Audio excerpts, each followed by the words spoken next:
Hey, welcome to Sermon Slice. I'm Pastor Jay. I'm the lead pastor here at Hillside, and thanks for tuning in today to Sermon Slice. Sermon Slice is a portion of Sunday's message for weekday application, so I appreciate you stopping by this week. This past week, we were talking about finding hope in the face of adversity. It was Sunday, January the 10th, 2010, and oftentimes when we think about the new year, we reflect on the previous year and maybe some of the dreams and goals and challenges that we faced. And maybe there are some of you who would say, things went so well and my life has gone so well that it just seems like there's nothing but good days in my life.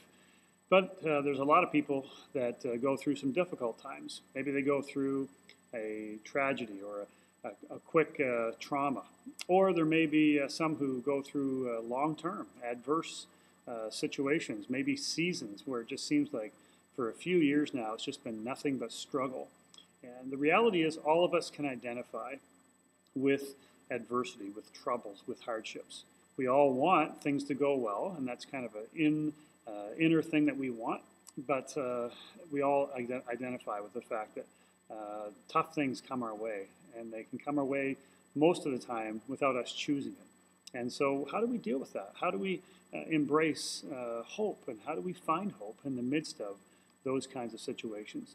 Well, I was looking into the book of Matthew, chapter 11, and we looked at the passage that says, "Come to me, all you who are weary and burdened, and I will give you rest. Take my yoke upon you and learn from me." And that was when Jesus was instructing those who were burdened down by cares, those who were burdened down by trying to get closer to God, by doing good things. And he was just basically saying, look, stop going in your own strength. Learn from me. I'm inviting you to come towards me. And in that process, I am going to give to you everything you need.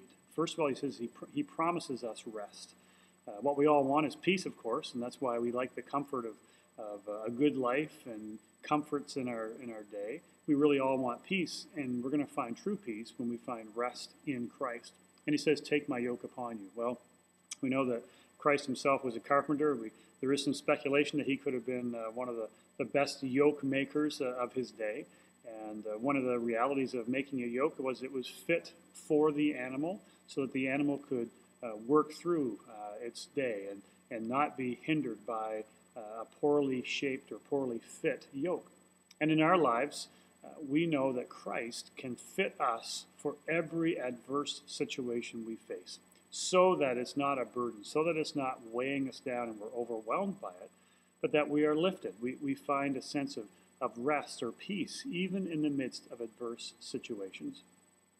This week, I pray that no matter what's happening in your life, whether it seems like everything is going well, and it just seems like there's nothing terrible happening, or if on the other side, you're facing, or you have been facing, and you're still in the middle of adversity, that you will find hope in Christ, that you will claim his promise that he will give you rest, that you will allow his yoke of love to be fit upon you so that you'll be able to move forward through this week, finding hope even in the face of adversity.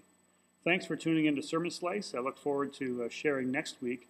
This coming Sunday, we have a special day. Reverend Wallace Smith, his choir, and some deacons from the St. Thomas Baptist Church in North Preston. They're going to be guests with us this coming Sunday. So we look forward to having them, and there will be a week or two later that I'll be heading out to North Preston to be at the St. Thomas Baptist Church with some musicians from here and some people from Hillside, and we'll look forward to kind of doing this pulpit exchange between our two churches. So we look forward to sharing with you next week on Sermon Slice. Take care. God bless.